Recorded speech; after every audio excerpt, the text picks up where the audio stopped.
Bem, senhoras e senhores deputados, a reunião já acabou tarde. Se continuarmos a falar, nunca mais começamos.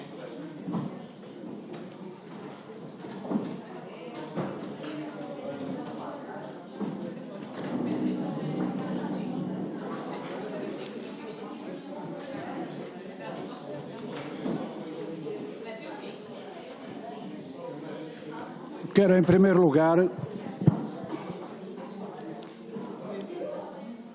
conseguem calar-se ou não? Essa é a grande questão. Sobre a programação das reuniões, a reunião de mesa e coordenadores decidiu que, a partir do fim do mês, portanto, de 28 de fevereiro, passa a haver 2 reuniões por semana. À terça-feira, a partir das 17h30, e a quinta-feira, depois do plenário. Eu à quinta-feira nunca digo a que horas é, depois do plenário. E, portanto, na próxima semana, a mesa tinha decidido que a reunião se fazia na quarta-feira. Se quiserem mudança, propõem aqui, e depois a maioria decide essa questão. Sobre a reunião de hoje, se ela, portanto, tem um limite até às 21 horas, mais do que isso, nesta fase, sem falar com o par na reunião de presidentes, não faço, mas até às 21 horas podemos fazer, a não ser que isso cause incómodo ou impossibilidade aos grupos parlamentares e queiram propor o adiamento dessa matéria. Eu só lembro que estas reuniões, como são programadas, há pessoas que estão à espera para assistir e já estão aqui há 2 horas, algumas delas.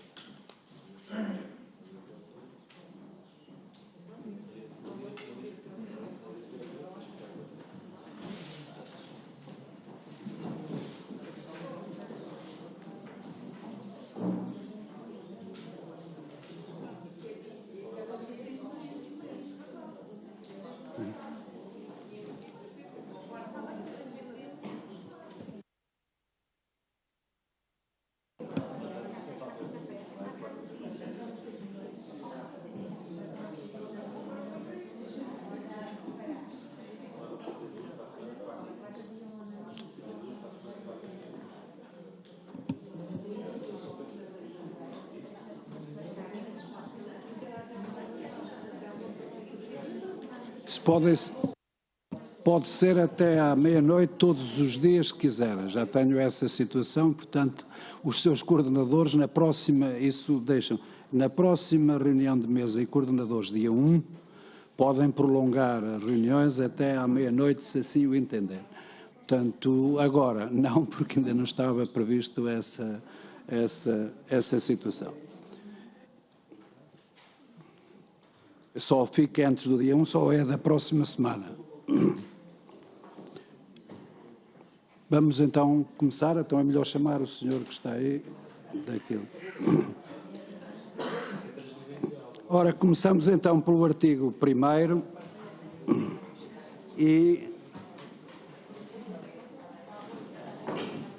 passar a palavra ao Chega, que tem uma alteração ao artigo 1º. Depois tem também o PAN uma alteração ao artigo 1º. Começo pelo Chega, dando a palavra ao deputado André Ventura. Muito obrigado, Sr. Presidente. Cumprimento a si e todos os membros da Comissão. O Chega propõe, em relação ao artigo 1º, uma pequena alteração. Acrescentamos a palavra trabalho. Portugal é uma república soberana, baseada na dignidade da pessoa humana, no trabalho, na vontade popular e empenhada na construção de uma sociedade livre, justa e solidária. Esta não é uma proposta absolutamente inovadora no nosso quadro jurídico, nem no nosso quadro histórico. É uma proposta que, por várias vezes, quando esta terminologia foi discutida, quer quanto à parte valorativa, quer quanto à sua inserção específica na sistemática deste artigo 1º. Por exemplo, Francisco Sá Carneiro, na revisão constitucional que propunha, em 1980, colocava no artigo 1º, número 1, Portugal é uma república soberana, fundada na dignidade da pessoa humana, na solidariedade e no trabalho. Portanto, para sermos intelectualmente honestos, esta não é uma proposta integralmente nova, nem uma proposta integralmente do Chega, mas insere um valor fundamental que entendemos importante e que nos parece que quer do ponto de vista sistemático, neste artigo 1º, na caracterização da República Portuguesa, quer do ponto de vista axiológico e valorativo, por dar uma importância significativa à dimensão do trabalho, parece-nos que é uma alteração que faz sentido e que vai na linha daquilo que hoje é defendido, quer do ponto de vista da organização humana, quer social, quer até do ponto de vista da organização económica do país. Obrigado. Muito obrigado também. Passo então a palavra também ao PAN, que tem uma alteração ao artigo 1º. Até a palavra à deputada Inês.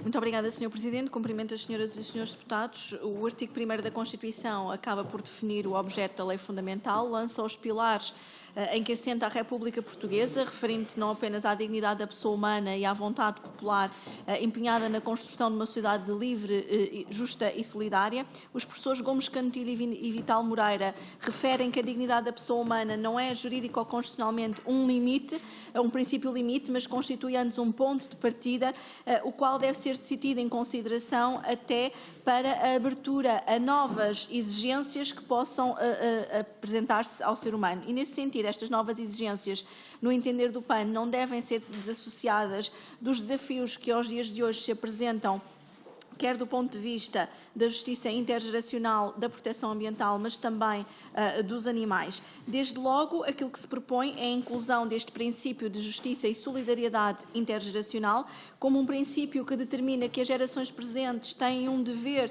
de manter a integridade do planeta para as gerações futuras, o que é fundamental para o cumprimento de uma premissa de uma sociedade que é justa e solidária, não apenas temporalmente na sua atualidade, mas também naquilo que são os direitos e garante das gerações futuras. A origem deste princípio está plasmada no direito internacional público, foi concebido como um dever dos Estados em relação a princípios de desenvolvimento sustentável, está também previsto praticamente em todos os tratados e declarações políticas de direito internacional do ambiente desde 1972. No caso do direito português, nós podemos verificar a referência já feita a princípios desta natureza, nomeadamente a solidariedade intergeracional, no próprio artigo 66, número 2 da linha D da nossa Constituição, isto a propósito dos limites ao aproveitamento dos recursos. No entanto, a nível infraconstitucional, encontramos também este princípio na própria Lei de Bases do Clima. A ratio que transpusemos para aqui é que, de facto, deve constituir um pilar de construção societária este princípio, até para uma visão mais ecocêntrica e mais integradora dos diferentes valores, de respeito pela natureza como um colorário essencial da nossa democracia, assim como o respeito pelos próprios animais. Recordo também que é com base neste princípio de uma sociedade justa e solidária que os próprios professores Jorge Miranda, e assim como o Procurador do Ministério Público no Tribunal Constitucional, José Manuel Ribeiro de Almeida, defenderam que o mesmo se deve estender ao bem-estar animal e, nesse sentido, materializamos esta que é uma visão também de renomados professores do nosso direito e deste entendimento de um bem jurídico que deve ser protegido e consagrado também e clarificado na tutela constitucional. No mesmo sentido, o professor Menezes de Cordeiro, que entende que há hoje não só um conceito de valores humanitários que não pode ser indiferente e que nos dá a responsabilidade de consagrarmos esta proteção e esta tutela aos animais, até em paralelismo com os valores humanos nas demais áreas, e também o próprio tratado, o artigo 13º do Tratado de Funcionamento da União Europeia. Propomos, por isso, estas alterações nestas duas vertentes, ambiental e de proteção animal, e numa perspectiva atualista, mas também de direitos das futuras gerações. Obrigada. Muito obrigado, Sra. Deputada. Portanto, acordamos na conferência da mesa e coordenadores que os partidos que desejassem intervir agora, depois das alterações apresentadas, se faria por ordem de importância. Portanto, se algum quiser intervir sobre este artigo, é levantar a mão. Portanto, sobre este artigo não há. Tem a palavra a deputada Alma Ribeira.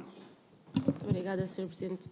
Bom, nós queríamos apenas referir que, uma vez esta redação é a redação de 89, que eliminou a sociedade sem classes, passando a ser a sociedade livre, justa e solidária. Entretanto, houve várias alterações que não iam exatamente no sentido daquelas que aqui são propostas hoje, essencialmente relativamente à inclusão do trabalho como base da República Soberana. Nós entendemos que isso está, de facto, deslocado do seu enquadramento, uma vez que isso será tratado mais à frente. O trabalho há de aparecer nos direitos sociais e, da mesma forma, entendemos também que as referências à solidariedade intergeracional, ao respeito pela natureza e pelos animais, devem ter um tratamento próprio que já é proposto e já é adiantado por outras propostas de revisão constitucional. O deputado João Coutinho Figueiredo tinha se inscrito há bocado, eu peço desculpa. Estamos a cumprir a regra da importância mas como se inscrevem sobretudo depois. da dimensão.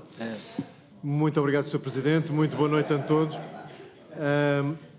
Relativamente a este artigo 1º e às duas alterações que são propostas, a Iniciativa Liberal gostava de dizer o seguinte. Ao definir a República Portuguesa, que é este o que o artigo 1º faz, menciona a sua natureza soberana, a sua dependência da vontade popular e a sua base na dignidade humana. E pretende construir uma sociedade baseada nos princípios da liberdade, da justiça e da solidariedade. A dimensão destes valores que são invocados para definir e caracterizar a República Portuguesa são, em nossa opinião, de uma dimensão superior àqueles que as alterações pretendem introduzir neste primeiro artigo. E, portanto, sem menosprezo e sem prejuízo de mais à frente virmos a tratar quer a importância do trabalho, quer a importância do respeito pela natureza e pelos animais, a nossa opinião é que não cabe neste artigo 1º por se tratarem de pretensões de dimensão constitucional e moral diferente, distinta daquelas que já constam deste artigo 1º, e essa é a nossa posição. Muito obrigado. A palavra ao deputado Pedro Delgado Alves. Muito obrigado, Sr. Presidente. O artigo 1º, e para alguns autores até em conjunto com o artigo 2º, enquanto, enfim, até quem sustenta que no limite poderiam consubstanciar um mesmo enunciado normativo, porque o seu propósito é apresentar em primeira linha a República Portuguesa, e eu sublinhava, talvez, concordando com tudo o que o Sr. Deputado João Coutinho Figueiredo acaba de dizer, não, concordando com tudo, acrescentando apenas, há um elemento que também resulta do artigo 1º, que é a proclamação de que Portugal é uma república, e esse fator também não é despiciente, não referiu expressamente, mas é também de realçar que inaugura a identificação do nosso Estado, caracterizam, e de facto os valores essenciais, incontornáveis, que devem constar do frontão do primeiro preceito do texto constitucional, são, desde 1989 estes, de uma formulação que se tornou abrangente e inclusiva de todas as mundividências e, portanto, não vemos esta necessidade de o revisitar.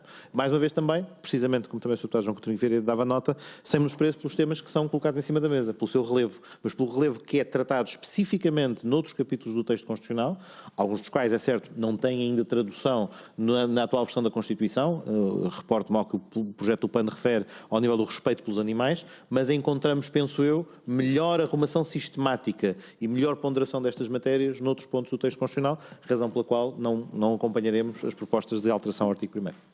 Tem a palavra o deputado André Coelho Lima. Muito obrigado, Sr. Presidente, e cumprimento a si e a todas as senhoras e senhores deputados aqui presentes, e então dar nota da posição do PSD, que em linha com, de facto, também a posição transmitida pelo Sr. Deputado João Coutinho Figueiredo, pela Iniciativa Liberal e pelo Partido Socialista, que, de facto, há aqui alguma análise que é preciso ser feita sobre as propostas que são apresentadas. A inserção do trabalho entre a dignidade da pessoa humana e a vontade popular não é feita num local que seja de não relevar, ou seja, é colocada entre a pessoa humana e a vontade popular, antes mesmo da vontade popular. Independentemente do valor que deve ser atribuído ao trabalho, e todos estaremos com certeza de acordo com isso, a verdade é que supesando os valores aqui em consideração, a dignidade da pessoa humana e a vontade popular devem estar claramente destacados, como aliás assim é tratado em todas em todas as publicações de direito constitucional e em todas as análises a este artigo 1º. Estão os valores e os princípios que são fundamentais e que devem destacar a República Portuguesa, que são estes, sem a introdução de outros. O mesmo se diga relativamente à proposta do PAN, que introduz especificações que estão, em nossa opinião, já integradas na palavra solidária com que termina o artigo 1º. Ou seja, a solidariedade aqui em conceito, em sentido lato, que abarca a solidariedade intergeracional que está aqui proposta, que abarca todos os sentidos de solidariedade, incluindo aquelas que aqui são propostas. Ou seja, sem prejuízo da importância, naturalmente, das 3 matérias que são trazidas, 2 pelo PAN e 1 pelo Chega, não é este o local adequado, em nossa opinião, para serem introduzidas, e por isso consideramos que o artigo 1º, com a formulação que está, cumpre a perspectiva que temos da Constituição da República Portuguesa. Muito obrigado. Tem a palavra o deputado Rui Tavares. Muito obrigado, Sr. Presidente. Muito brevemente, apenas para dizer que, no fundo, o artigo 1 define aquilo que a nossa República é. E, embora compreenda e acompanhe as preocupações do PAN em relação à necessidade de a nossa República dever ser ambientalmente responsável, os artigos nos quais as tarefas fundamentais do Estado português são definidos vêm mais à frente e, portanto, aquilo que a República Portuguesa deve ser, no fundo, pode beneficiar com esse contributo, com essa exigência da responsabilidade ambiental aí, e, portanto, é apenas o que se me oferece dizer. Muito obrigado. Não sei se o Chega ou o PAN querem fazer réplica. O André pode ser. Tem a palavra a Inês Sousa Real. Muito obrigada, Sr. Presidente. Relativamente às questões que foram aqui referidas pelas restantes forças políticas, dar nota de que não é esse o entendimento vertido nos acórdãos do Tribunal Constitucional, ou seja, os votos vencidos e as declarações de voto, nomeadamente aqui enunciei do Sr. Procurador, mas também a opinião do Sr. Professor Jorge Miranda, de facto não é aquela que está engraçado e que tem colhido a maioria do Tribunal Constitucional, que entendem que não deve estar apenas no âmbito dos deveres do Estado e que colocam mesmo em debate a questão do princípio da dignidade da pessoa humana e se mesmo é ou não suficiente para daqui resultar uma tutela de proteção aos animais, e tendo em conta, em particular, o problema que existe de um grave retrocesso civilizacional caso o Tribunal Constitucional venha a declarar inconstitucionalidade dos crimes contra animais de companhia, e o facto de termos esta oportunidade, enquanto legisladores, de garantirmos que este conceito de justiça e de solidariedade abrange efetivamente a natureza e os animais, será certamente uma oportunidade perdida se não tivermos este cuidado de olhar para os acórdãos e olhar para o problema que temos aqui em crise e resumirmos a uma atribuição de deveres do Estado que não têm depois princípios constitucionalmente consagrados correspondentes. A palavra ao deputado André Ventura.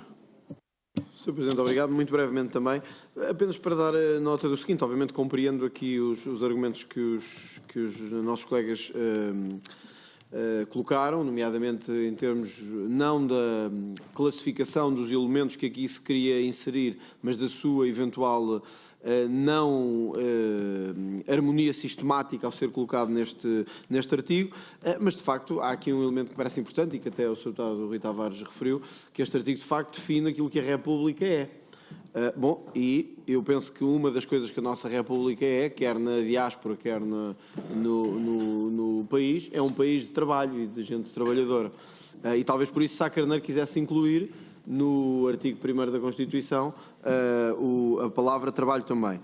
Refiro, aliás, que na linha do que estava a dizer, várias propostas nos anos 80, portanto, nas primeiras análises sistemáticas deste artigo, desejavam incluir o trabalho neste artigo. E depois, apenas esta distinção. É evidente que a regulamentação do trabalho, a sua valoração específica, os vários tipos de arquitetura normativa que depois o trabalho tem uma parte própria na Constituição, quer na organização social, quer na organização económica. Bom, mas isso também é a densificação da dignidade da pessoa humana, tem depois várias materializações noutras partes sistemáticas da Constituição, o que não quer dizer que não caibam também no artigo 1º. E, portanto, parecer-nos-ia que teria todo o enquadramento aqui. Em relação ainda a isto, termino novamente com uma citação de Sá Carneiro que dizia: faz todo o sentido, porque o dever de trabalhar é insuperável do direito ao trabalho, a menos que alguma menorização ocorra. Obrigado.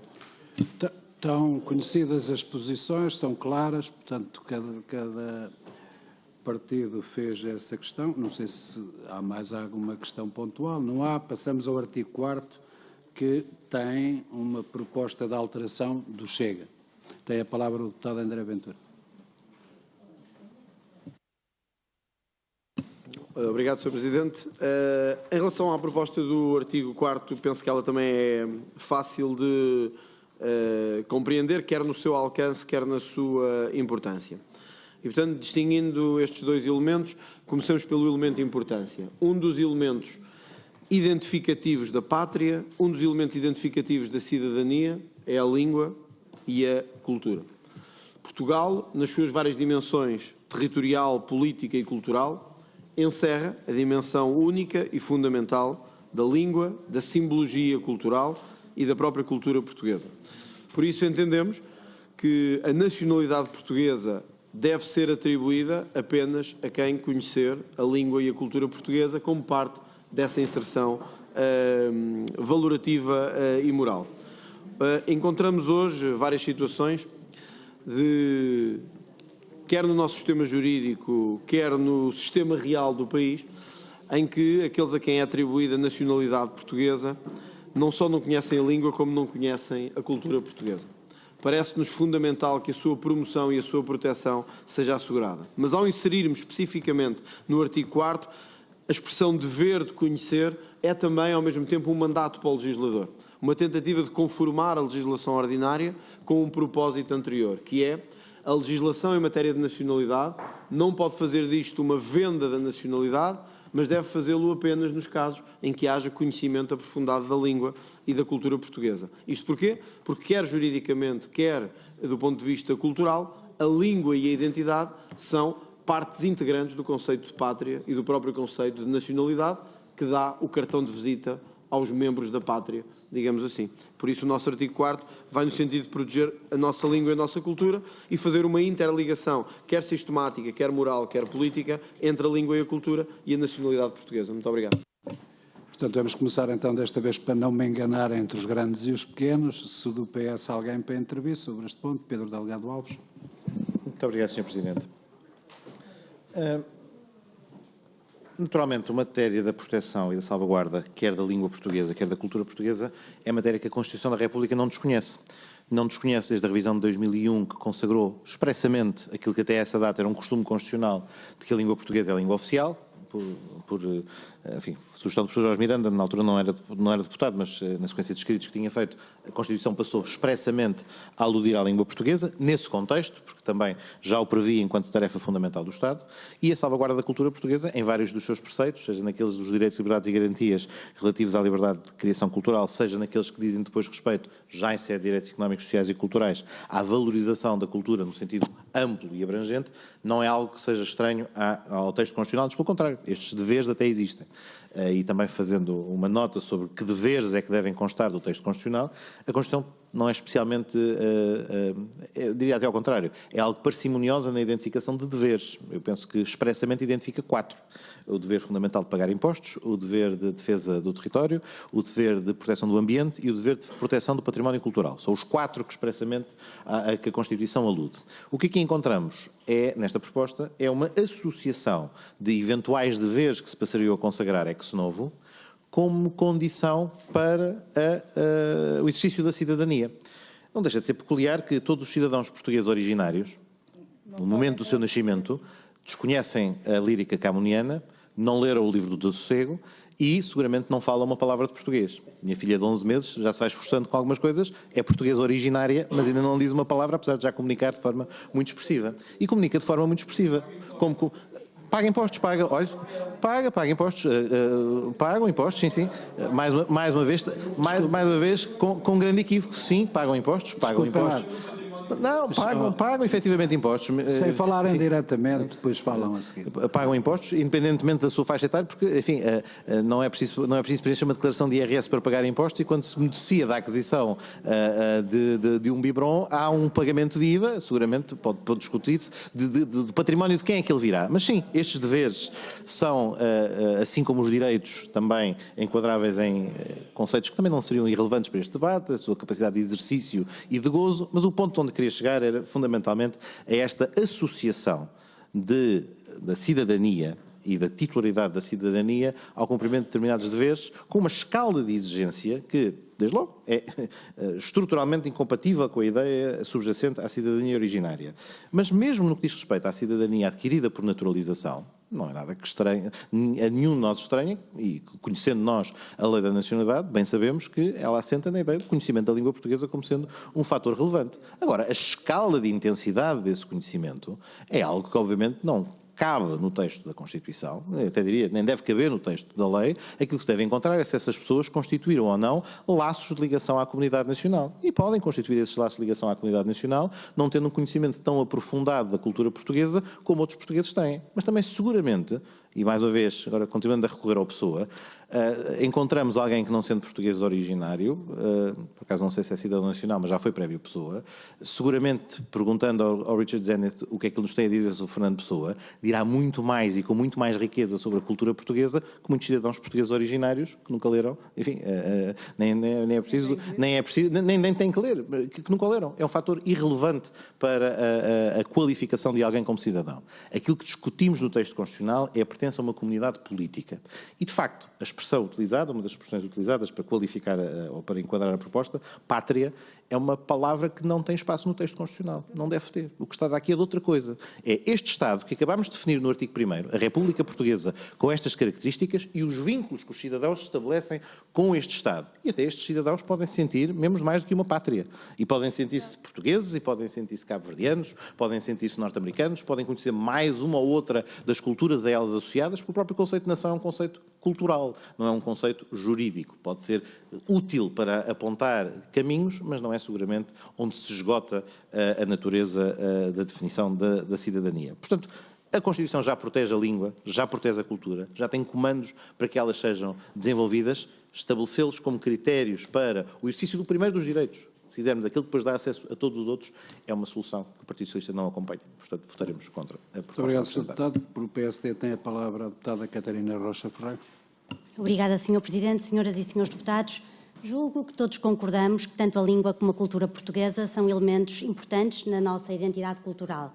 No entanto, nesta proposta em concreta, não podemos, desde logo, deixar de anotar o facto do Chega não ter uma respectiva fundamentação expressa na exposição de motivos, o que nos permitiria, desde logo, compreender mais e melhor o alcance daquilo que o Chega pretende com esta alteração. E também não ficou inteiramente claro na exposição do artigo.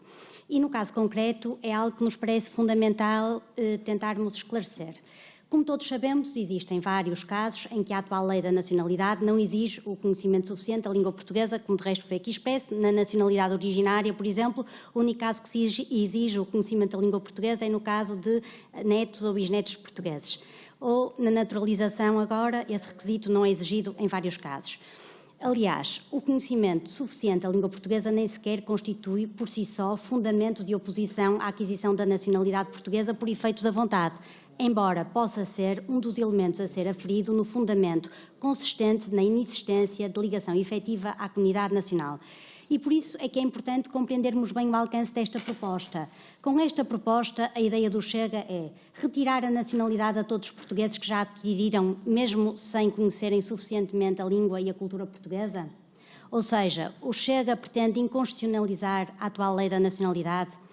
E face a estas questões, muito importante seja fácil aparentemente simpatizar com esta ideia defendida pelo Chega, é muito importante, e volto a sublinhar, compreender o alcance desta proposta, porque também o PSD defende a importância da língua e da cultura portuguesa como elementos de conexão entre um cidadão e o país, mas não são os únicos elementos e não pode concordar em retirarem-se direitos.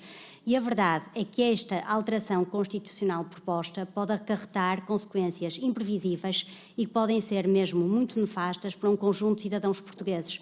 os quais, apesar de não conhecerem suficientemente a língua e a cultura portuguesa, são cidadãos nacionais com todo um acervo de direitos que o Estatuto da Cidadania Portuguesa lhes confere.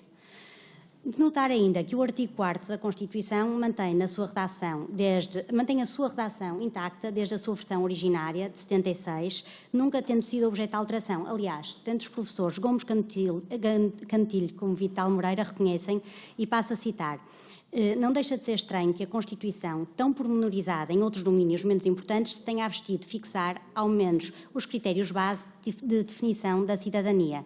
Embora salientem de seguida o facto da Constituição ter remetido para a lei ou convenção internacional a definição dos critérios da cidadania portuguesa, não quer significar que exista aqui total liberdade de definição.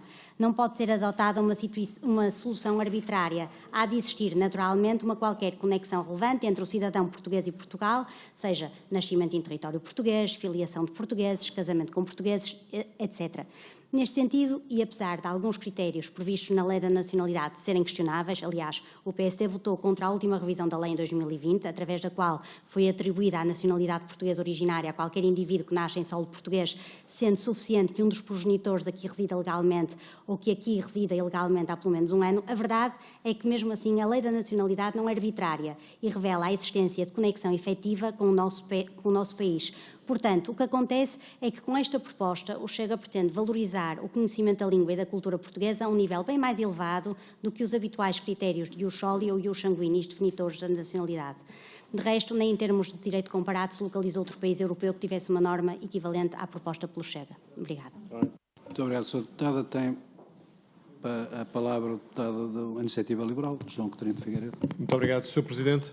A Iniciativa Liberal opõe-se a esta alteração ao artigo 4º proposta pelo Chega com um conjunto de razões, começando desde logo por uma também sistemática, não é mais importante, mas tem que ser dita, estar a estabelecer um dever para os cidadãos portugueses originários ou de nacionalidade adquirida, num artigo que ainda estamos nos princípios fundamentais, nem sequer chegamos aos deveres e direitos fundamentais, não faria qualquer sentido. Mas mais importante do que isso, uma questão de, vou-lhe chamar a economia da Constituição, nós gostaríamos que a nossa Constituição fosse bastante mais curta, enxuta e clara e portanto, este tipo de requisitos estão já previstos na lei já aqui citada da nacionalidade, a 37/81, quer no seu artigo 1º, na linha D, no número 1, quer no número 3, já exige laços de efetiva ligação à comunidade e mais tarde, para os que pretendem adquirir a nacionalidade portuguesa, o artigo 6º, na linha C do seu número 1, também prevê um conhecimento suficiente, sem particularizar, da língua portuguesa. E, portanto, é matéria que deve constar da lei ordinária, como já consta na nossa lei da nacionalidade, ainda recentemente revista na Assembleia da República. E, finalmente, uma questão de justiça. Não faz sentido exigir a todos os cidadãos, aos quais só se vão testar, provavelmente, aqueles que queiram adquirir a nossa nacionalidade, conhecimentos da língua e da cultura, que não temos maneira de aferir em relação aos portugueses originários. E todos já aqui citaram exemplos de portugueses que adquiriram essa nacionalidade com conhecimentos da língua e da cultura superiores a muitos outros portugueses originários. E para redução ao absurdo, que funciona sempre bem nestas discussões, eu acho que, mesmo em termos de conhecimento da língua portuguesa, a julgar pela redação de algumas propostas legislativas do Chega, eu acho que havia alguns dos membros do grupo parlamentar do Chega que também não passariam neste crivo. Muito obrigado, Sr. Deputado. Tem a palavra agora pelo PCP a deputada Alma Ribeiro. Muito obrigada, Sr. Presidente. Julgo que os principais argumentos já foram aqui aduzidos. No entanto, o facto de se conservar desde 76 a formulação... Ouvir a Sra. Deputada. Bom, eu julgo que o facto de se conservar desde 76 a formulação inicial, que são cidadãos portugueses, todos aqueles que como tal sejam considerados pela lei ou por convenção internacional, deve fazer-nos refletir o porquê de se ter conservado desta forma e, sobretudo, porque é que foi essa a redação que se entendeu ter e julgo que se prenderá também com um contraponto, com concessões que o povo português já deixou de se rever relativamente à questão da nacionalidade. A proposta do Chega de associar a nacionalidade ao dever de conhecer a língua e a cultura portuguesa é, para nós, absurda. Primeiro porque a defesa da língua portuguesa tem o seu próprio lugar na Constituição da República Portuguesa. Aliás, o artigo 9, nas tarefas fundamentais do Estado, indica o dever de defender e promover a língua portuguesa de uma forma expressa. Mas não deixa de ser curioso, e nós também gostávamos aqui de levantar isto, que o Chega proponha isto quando adota uma atitude permanente de desprezo pela cultura portuguesa. Ainda recentemente votou contra um voto que assinalou o centenário de José Saramago e fez uma intervenção a criticar a aquisição de um quadro da Paula Rego pelo Ministério da Cultura. Para além disso, a atitude xenófoba do Chega relativamente ao caráter intercultural da sociedade portuguesa, isso sim, parte da identidade portuguesa, revela um desprezo profundo pela nossa cultura e, portanto, não podemos deixar de sublinhar que isto é apenas mais um subterfúgio para limitar a atribuição da nacionalidade, que é, como é expresso pela Constituição, regulada pela lei. Mas também não podemos deixar de questionar-nos como é que o Chega pode defender isto, quando na prática da sua ação política não se opõe a uma lei que permite que a nacionalidade portuguesa seja vendida por agências de viagens em Tel Aviv, através do subterfúgio da descendência de judeus sefarditas expulsos de Portugal há 500 anos. E depois tenha muita alergia a quem não conheça de forma perfeita a língua e a cultura portuguesa. E também não podemos deixar de notar que a postura do Chega relativamente à nossa proposta, que era exatamente de revogar essa lei que permitiu a nacionalidade, por exemplo, a esse conhecedor da cultura portuguesa, que é Abramovich, não obteve qualquer carinho da parte do Chega pela cultura e pela língua portuguesa e, portanto, queríamos sublinhar estas inconsistências. Muito obrigado, Sr. Deputado. Tem a palavra a deputada Inês Sousa Real, do PAN. Muito obrigada, Sr. Presidente. De forma muito telegráfica, há por duas ordens de razões o PAN não pode acompanhar esta proposta de alteração. Uma primeira porque uma coisa é garantirmos, e a lei já o prevê, e o PAN aceitaria se fosse um caso de densificação de um direito de acesso à língua portuguesa, até por questões de integração e sobretudo pensando também nas comunidades portuguesas e os problemas que temos com o acesso à aprendizagem do português, far-nos-ia todo o sentido essa densificação, já ao contrário, estabelecer um dever dos cidadãos de conhecerem a língua e a cultura portuguesa, já nos parece não só que não é uma norma inocente, e isto prende-se de facto com o segundo aspecto da nossa intervenção, que de facto traz aqui um cunho ideológico e uma agenda conhecida do Chega, quer relativamente a cidadãos estrangeiros, quer relativamente a uma imposição cultural que não nos faz qualquer tipo de sentido, e por essa razão o PAN não acompanhará esta proposta que nos parece manifestamente desproporcional e desadequada até à realidade portuguesa pelas várias razões que os diferentes forças políticas aqui também já referiram. Muito obrigado, Sr. Deputado. Tem a palavra o deputado do LIVRE, o deputado Rui Tavares. Muito obrigado, Sr. Presidente. Aqui temos um problema semelhante ao do artigo 1º. Este artigo define o que um cidadão português é, não o que deve ser. Podemos acompanhar a ideia de que há um dever moral, que há um dever intelectual, que há um dever cultural de conhecer a língua portuguesa. Mas estabelecer, ainda antes de dar, aliás, como foi dito pelo Sr. Deputado João Coutinho de Figueiredo, ainda antes de reconhecer qualquer direito aos cidadãos portugueses, impor-lhes um dever, tem esse problema. Nesta parte, nós não somos insensíveis à ideia de que, não só no artigo 9º, mas já à frente, quando, por exemplo, no artigo 73º se trata de educação, cultura e ciência, se densifiquem as obrigações do Estado português e não dos indivíduos em relação à língua e cultura portuguesa, mas aqui, além dessa questão mais fundamental, trazer-nos-ia enormes problemas práticos, maiores ainda do que qualquer que tenha sido citado até agora. De um momento para o outro, poderia estar em causa a cidadania portuguesa de dezenas ou de centenas de milhares de pessoas.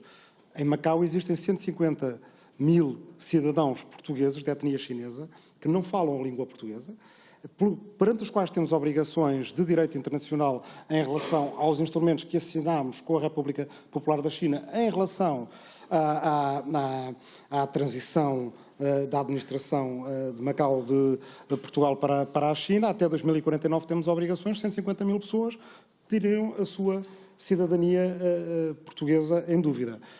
Cidadãos timorenses, até 2001, têm direito à cidadania portuguesa, não tiveram acesso à educação portuguesa, viveram durante a invasão indonésia, foram ensinados em Bahasa e não em português. Não é, certamente, por culpa deles que não sabem a língua portuguesa. Por convenção internacional, ou seja, contradição com o que está escrito atrás, são cidadãos portugueses. Teriam a sua cidadania posta em causa e Portugal as suas obrigações internacionais postas em causa. Depois temos também uma questão, é isto permutável? Ou seja, há muita gente que fala português e que aprende português. Em Goa, por exemplo, nascidos anos 61 têm direito à cidadania portuguesa, nascidos depois de 61 nascem na cultura e na língua portuguesa. Deverão ter a cidadania portuguesa por causa disso. Os judeus sefarditas já aqui citados, embora com argumentos e razões diferentes das do LIVRE, de Amsterdão, com cultos na sinagoga portuguesa de Amsterdão em língua portuguesa até hoje. Em 1941, se não me engano, pediram para ser recebidos no Estado português por serem de nação portuguesa, era assim que eram conhecidos tradicionalmente, foi-lhes dito, sim, se tiverem passaporte português. Não tinham, mas falavam português há 400 anos. E podemos ir por aí afora. A região de Miranda pertencia ao reino asturo-leonês e, portanto, é uma faixa que falou outra língua, embora pertencesse ao reino de Portugal, desde o século XII, e só foi descoberto no final do século XIX que ali havia milhares de pessoas que falavam mirandês, ou seja, asturo-leonês. Se ainda existissem, aquelas que só falassem mirandês e não língua portuguesa teriam a cidadania posta em causa. Uma família de imigrantes que decida não ensinar português ao seu filho, o filho não tem culpa disso. Bem, por aí afora. E depois há toda a questão do dever, não só de conhecer a língua, mas a cultura. Em que sentido?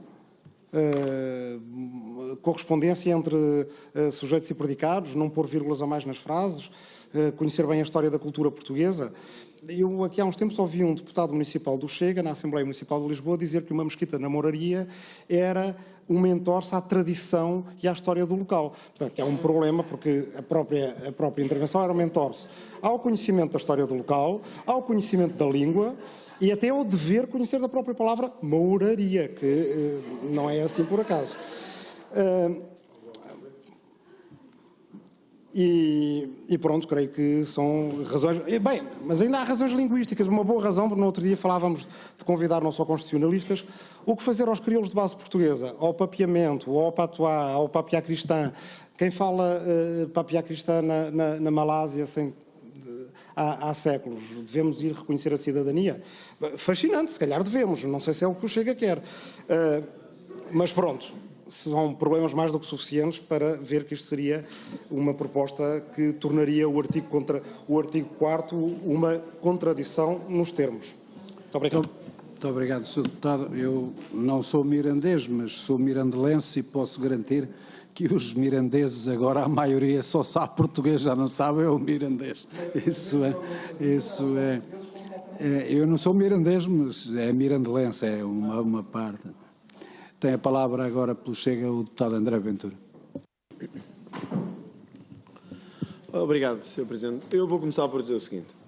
Nós podemos ter aqui todo tipo de discussões, mas os que querem usar este fórum,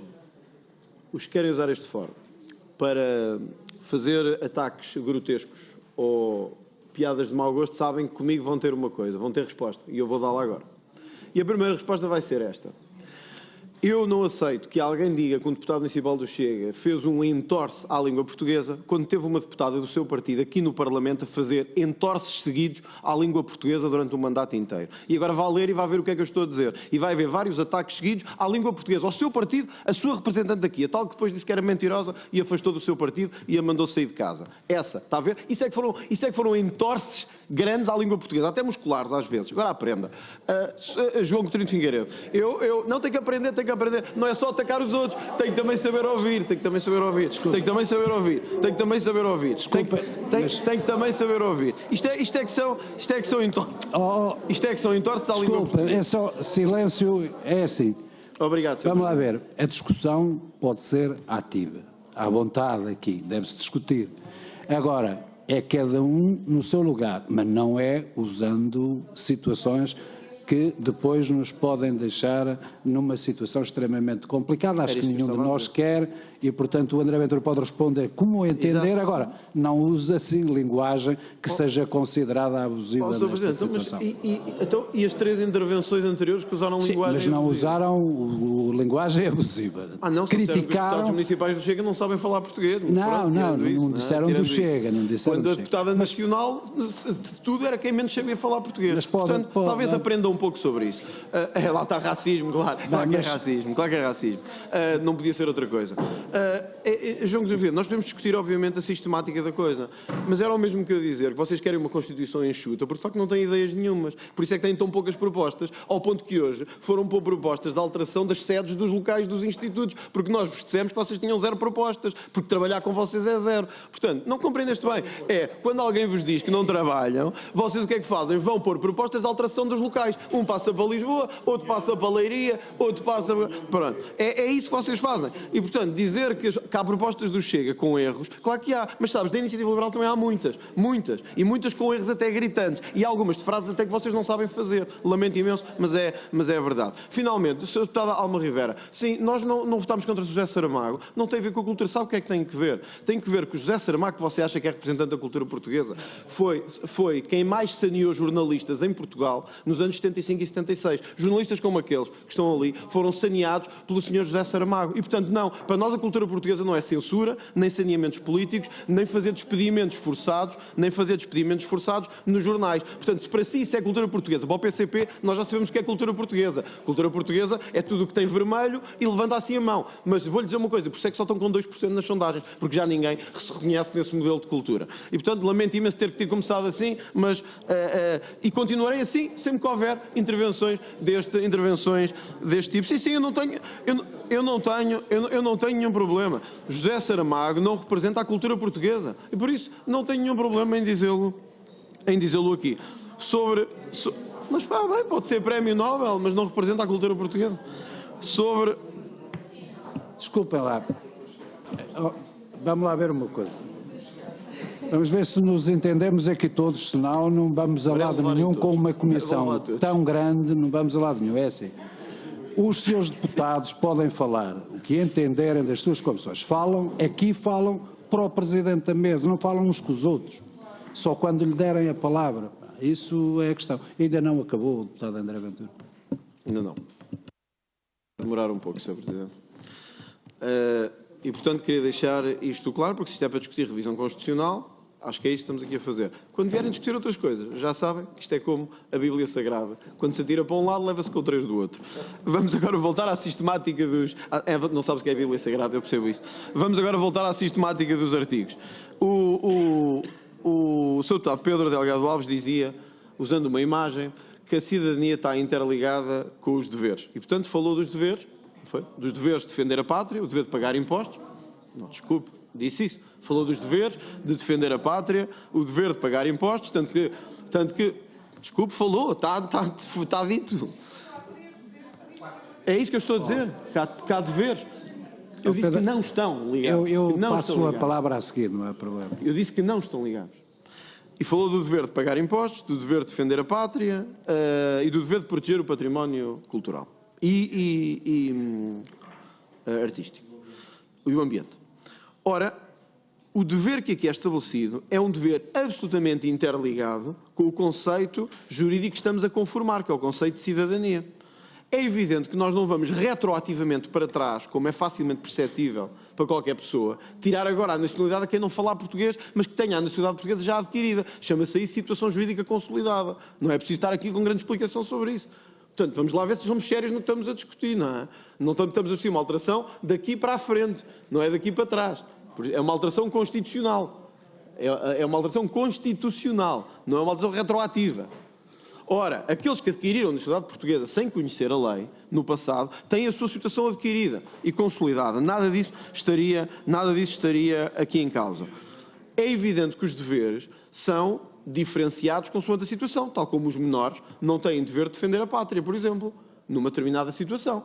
Portanto, não faz nenhum sentido sistemático dizer-se que os deveres que estão elencados não podem acrescer ao dever de conhecer a língua portuguesa no caso de nacionalidade, porque aqui há uma interconexão sistemática e valorativa entre o que é ser nacional, membro de uma comunidade, e conhecer a sua língua. Sim, o Chega acha que a lei atualmente banalizou a nacionalidade, vendeu a nacionalidade e cedeu naquilo que era fundamental, que era a ligação da cultura e da língua portuguesa à nacionalidade. Aparentemente, todos os outros partidos estão bem com isso. Mas que a esquerda estivesse bem com isto, nós já sabíamos. A esquerda é que quis tornar isto um vê-se-te-avias de qualquer maneira com a nacionalidade. Ao ponto que temos pessoas a chegar de comboio a Lisboa e são portugueses 2 minutos depois. Mas que a esquerda queria isto, nós já sabíamos. Agora, o que é estranho é que o PSD e a Iniciativa Liberal também queiram isto. E, portanto, aparentemente só há um partido que quer defender a nacionalidade ligada à cultura e à língua. E esse partido é o Chega. Ficamos bem com essa sistemática. Mas mais do que isso, é que o que a nossa proposta faz é... O que a nossa proposta faz é interligar o dever de conhecer a língua e da cultura portuguesa à cidadania. Obviamente que isto terá um efeito de conformar a legislação. Aliás, a legislação atual já tem uma ampla margem de manobra quando estabelece os requisitos à nacionalidade e a interligação à comunidade. Há bocado perguntava-se o que é conhecer a língua e a cultura portuguesa. Bom, o que é interligação à comunidade? Portanto, não serve um argumento que não serve para o outro também. É evidente que o conhecer a língua e conhecer a cultura portuguesa deve ser um critério fundador e até um critério exigível para a atribuição de nacionalidade. Senão o que temos é verdadeiramente a banalização, a destruição do conceito de nacionalidade, que se torna um conceito meramente espacial, entre quem está em Santa Apolónia ou quem está numa estação qualquer, noutro país qualquer. E é isso que está errado estruturalmente. E, portanto, a nossa proposta vai no sentido de criar um dever constitucional que terá um impacto de conformar a lei ao nível de criar a exigência de que quem obtém a nacionalidade portuguesa tenha conhecimento da língua e da cultura. E sim, porque para nós o conceito de pátria é evidentemente que pode não ser um conceito jurídico, mas é um conceito que conforma a ideia de nação e é essa ideia de nação que a Constituição responde. Nessa ideia de nação a que a Constituição responde, a nossa ideia é de que a cidadania e a nacionalidade estejam intimamente ligadas com a língua e a cultura. Outros preferem que a cidadania e a nacionalidade estejam ligados com a ideia de chegada e com a ideia geoespacial. São duas formas diferentes de ver a nação. São duas formas diferentes de ver a nacionalidade. A nossa é de língua e de cultura. Outros é uma cidadania e uma nacionalidade de ocasião ou de presença geoespacial. A nossa será diferente, por isso é que protegemos a língua e a cultura portuguesa. Ficaremos sozinhos e ainda bem. Tem a palavra o deputado Pedro Delgado Alves. Muito obrigado, Sr. Presidente. Muito telegraficamente.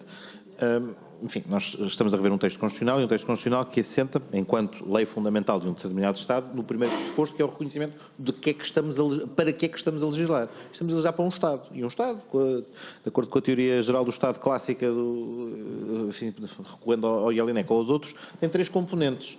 Um povo, num determinado território, que exerce poder político. E o conceito de povo, que é aquele que aqui discutimos, quando discutimos o perímetro da cidadania, não se confunde de facto com o conceito de nação. Porque encontramos Estados que são plurinacionais, encontramos nações que estão dispersas por vários povos e, portanto, aquilo que estamos aqui a identificar é como é que esta comunidade política da República Portuguesa estabelece um vínculo com as pessoas que fazem parte dessa comunidade política, que aqui vivem, que aqui exercem os seus direitos, que aqui cumprem os seus deveres e que, consequentemente, têm depois acesso a outros direitos e deveres em função dessa categoria. E é este o critério que a lei da nacionalidade portuguesa, recolhendo a boa solução do texto constitucional, tem vindo a fazer desde 1981 e usando a abertura que o texto constitucional lhe vem dando.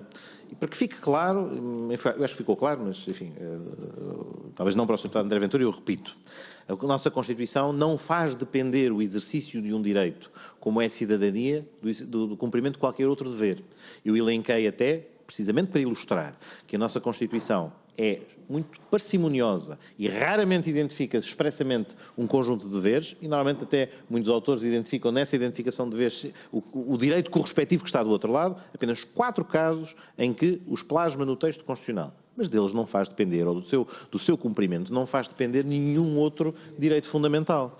E quando falamos do primeiro, do mais importante de todos, que é aquele que estabelece o nexo de uma pessoa com este Estado, República Portuguesa, aí devemos de facto ser o mais abertos, generosos, obviamente criteriosos, mas temos critérios na Lei da Nacionalidade desde 1981, já tínhamos antes, continuamos a tê-los e eles estão em linha com o espaço internacional e de integração europeia em que nos enquadramos, e ela é reconhecidamente, abrangentemente generosa, em 2 sentidos, porque somos capazes de acolher com a nossa cidadania quem junto de nós vem partilhar os seus destinos pagar os seus impostos, ajudar à construção do país, como mantemos a ligação com aqueles que fora do território nacional se continuam a associar a nós porque descendem de portugueses. E, portanto, estes dois binómios que inspiram a nossa legislação de nacionalidade, que até às vezes é raro, muitos países optam por um entre outro em função das suas características, nós felizmente temos estas duas características porque nos enriquecemos com aqueles que junto de nós vêm viver e nos continuamos a enriquecer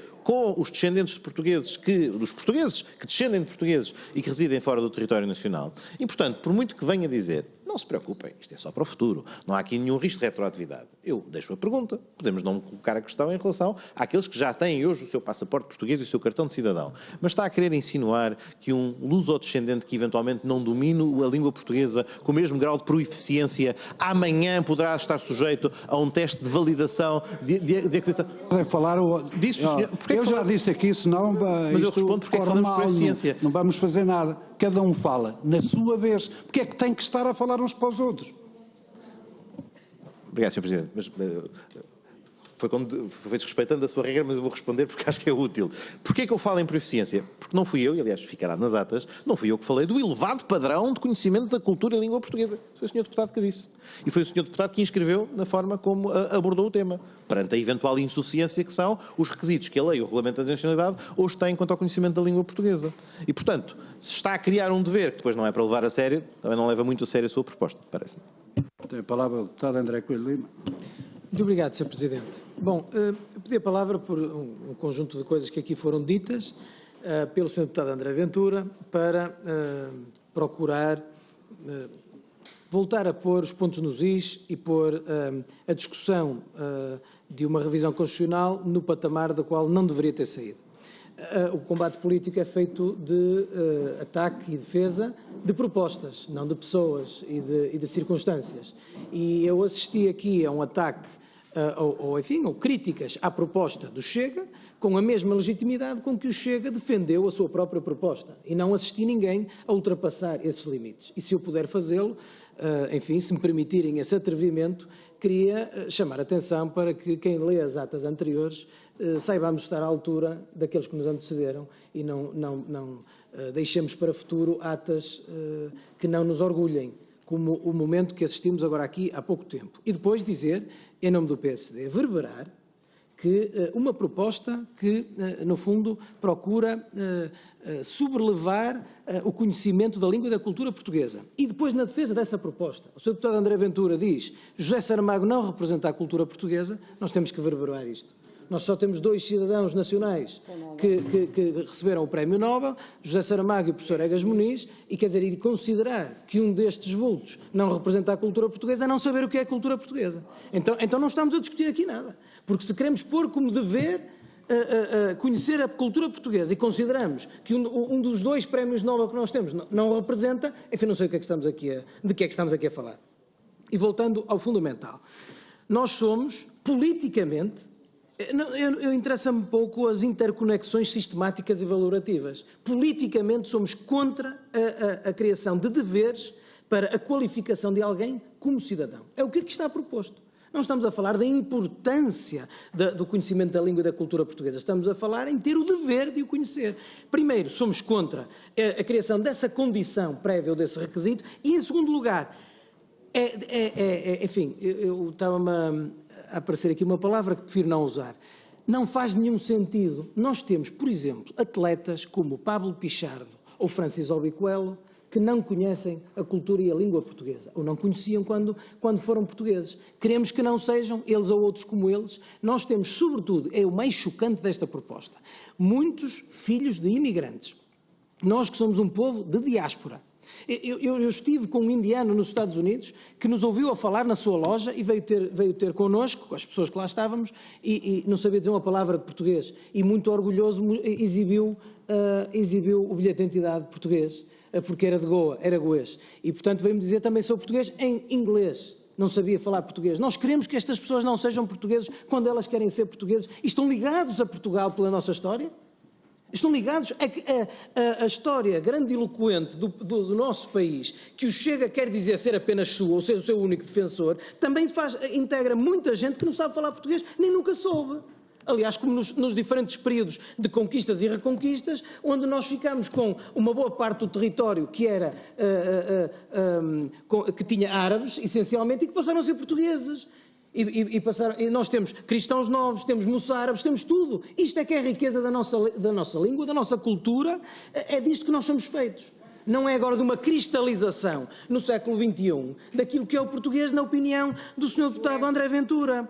E depois dizer o seguinte, ter aqui a coragem de dizer o que só diz para as redes sociais, o Chega é o único partido a defender a nacionalidade ligada à cultura e à língua, não é verdade. Porque a importância da cultura e da língua, como já aqui foi explicado, está na legislação que especifica esta matéria. Não é na Constituição como requisito para a aquisição de nacionalidade. E para isso, politicamente, é disto que falamos, e nada mais, somos contra e radicalmente contra. Se o deputado João Coutinho Figueiredo quer dizer alguma coisa? Nada?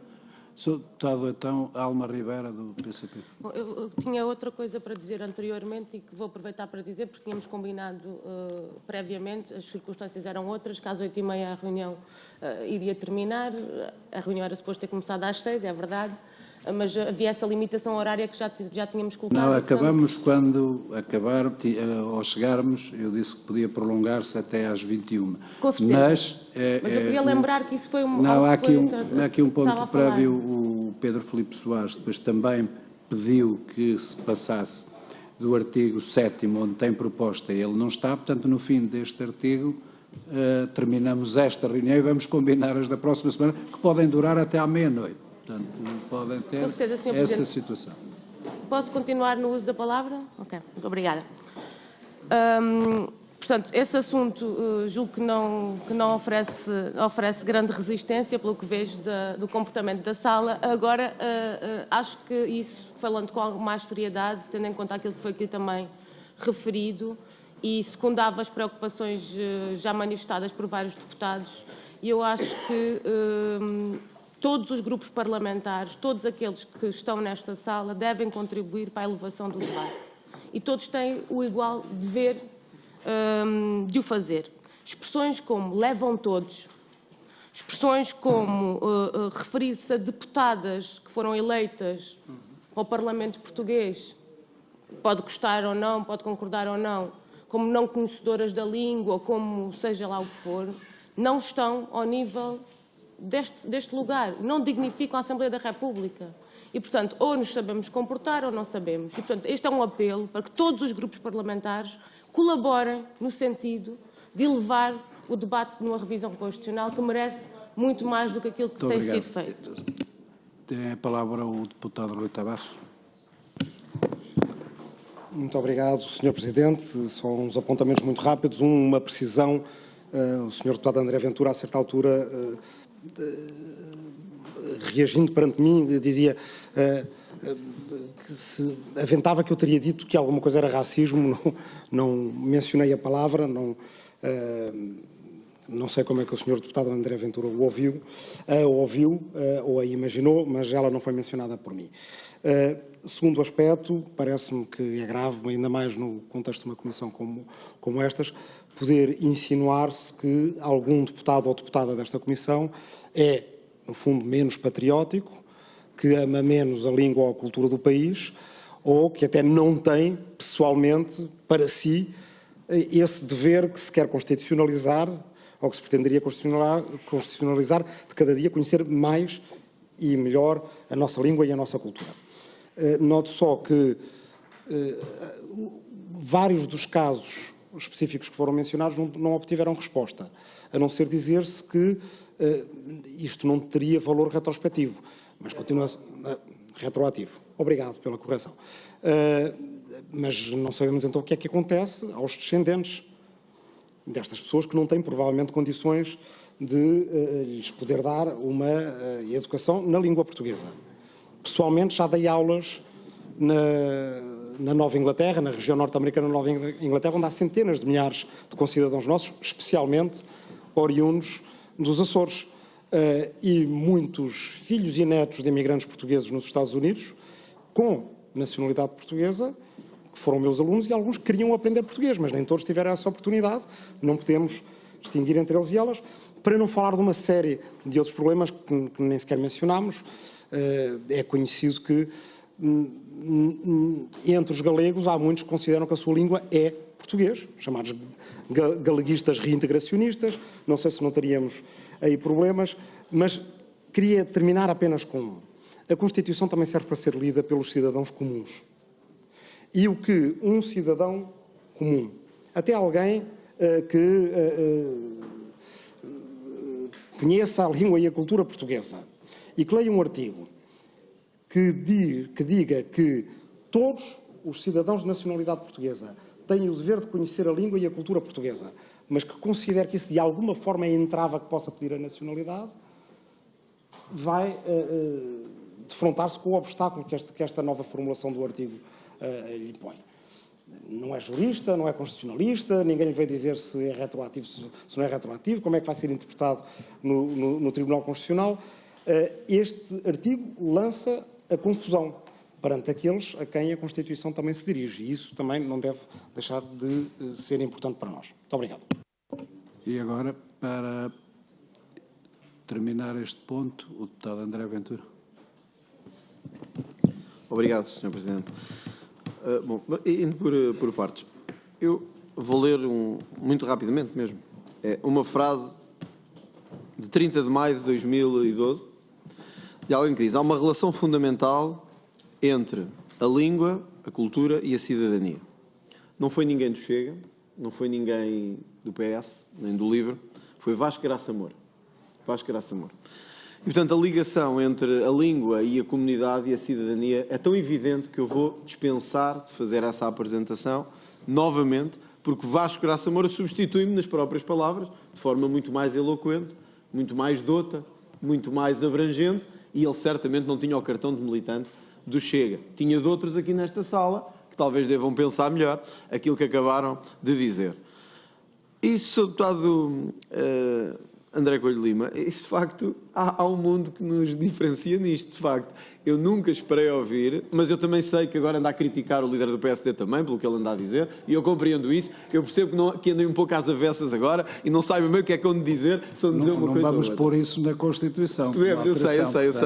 Mas o Sr. Deputado André Coelho Lima não fez questão de fazer este ponto, e eu gostava só de deixar isto claro. Eu não sei, e acho até que a posição do deputado André Coelho Lima é muito minoritária dentro do PSD sobre esta matéria. Aliás, tendo sido um governo do PSD que impediu, na altura, até a atribuição de um prémio a José Saramago. Não foi um governo do Chega, foi um governo do PSD, do seu PSD, que impediu que Saramago obtivesse um prémio. Agora, talvez Montenegro não concorde consigo, mas isso já é um problema que terá que resolver com Luís Montenegro, não é comigo. Agora, há uma coisa que o Sr. Deputado... Foi um governo do PSD. Agora, há um elemento que o Sr. Deputado André Coelho Lima disse e que faz sentido colocar de questão. Sr. Deputado, se quiser falar, pode falar à vontade. Eu acho que o Sr. Presidente chamou-me a atenção a mim. Não sei se não quer também chamar a atenção ao deputado Isabel André Moreira. Ventura, já chamei a atenção de todos os seus deputados. Que que se cada um falar na sua vez, que diga o que quer, não há problema nenhum. Isso mesmo. E há aqui dois aspectos que, esses sim, são importantes, a par das divergências intra-PSD, que é quando se diz estabelecer um requisito de cidadania na Constituição em relação à língua. É que já é um requisito. Já é um requisito. Eu convido-vos a ler o Regulamento da Nacionalidade. Se quiserem eu leio. O Regulamento da Nacionalidade, para aqueles que requerem a nacionalidade, diz no fim: conheça a língua portuguesa. Conheça a língua portuguesa. Está normativizado já. Já é um dever. Está no Regulamento, homens, que nós aprovámos.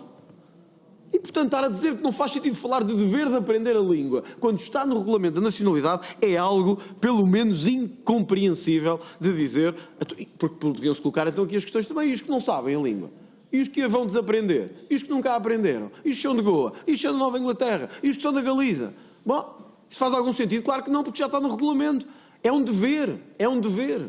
É um elemento proativo de injunção, de dever. E essa é que é a grande diferença. Depois, diz-se assim: bom, mas há muitos que falam português. Esses também serão portugueses? Ó, Sr. Deputado, há muitos que pagam impostos em Portugal e não são residentes fiscais em Portugal. Não faz sentido nenhum. Desculpe, juridicamente não faz sentido nenhum. Há muitos que pagam cá impostos e não são residentes fiscais. E têm o dever de... Quem paga impostos cá, quem é residente fiscal, tem o dever de cá pagar impostos. Mas pode pagar impostos sem ser residente fiscal. É o caso dos estabelecimentos estáveis e outros, que eu agora não vou maçar com isso. Mas já acontece. É preciso conhecer a lei, um bocadinho, não é? Para podermos discutir sobre isto. E, portanto, neste caso não está a conhecer, peço desculpa, mas não está a conhecer. Também não é o seu domínio, mas não está a conhecer. Não é correto dizer-se, como há outros portugueses, como há outros cidadãos que falam português, então esses também seriam nacionais? Não, porque não cumprem outros requisitos. Não nasceram no território, não estão no território, não têm ligação à comunidade, ou se tiverem, podem preencher. Mas nada tem que ver com a injunção constitucional. Não sei se querem continuar todos. Não, parece que sim. Parece que, acho que sim. Parece que ainda lhe volto a dar a palavra Acho a que seguir. sim. Tem a palavra ao deputado Pedro Delgado Alves.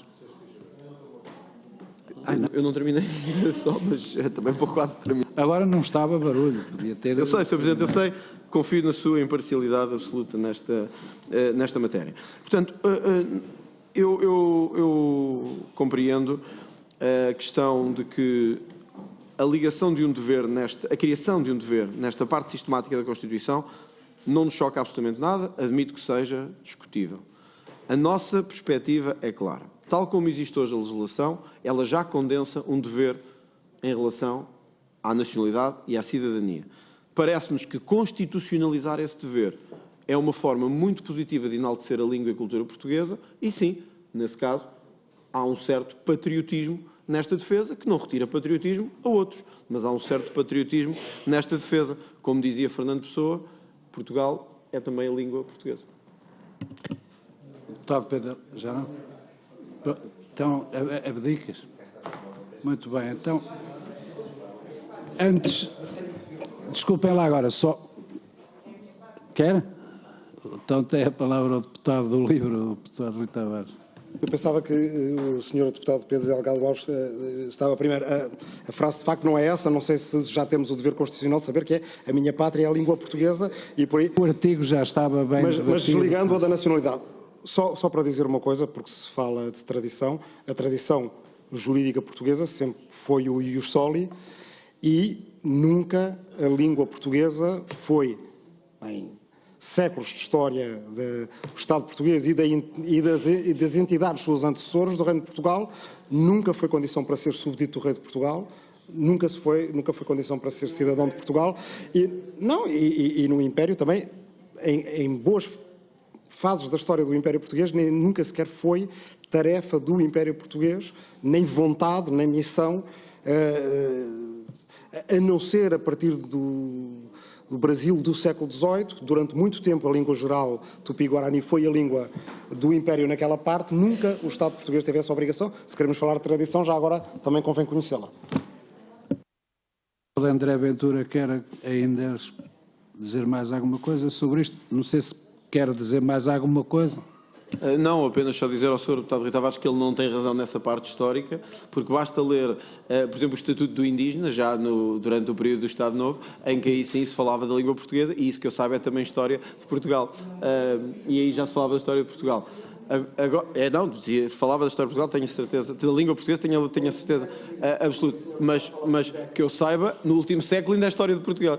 Portanto, para sermos rigorosos juridicamente, no Estatuto do Indígena falava-se na obrigatoriedade da língua portuguesa. E agora não vou arriscar, mas tenho quase a certeza que nas ordenações filipinas também, mas isso ficará para a próxima revisão constitucional. Bom, Esta reunião vai terminar neste artigo, porque o seguinte era o 7º, que o Pedro Filipe Soares me pediu que passasse para a próxima reunião, e, portanto, a próxima reunião será quinta-feira, e podemos estar aqui agora, sim, pelos vistos, quinta-feira, e podemos prolongá-la até às 23, se assim o entenderem. Portanto, muito obrigado e até quinta.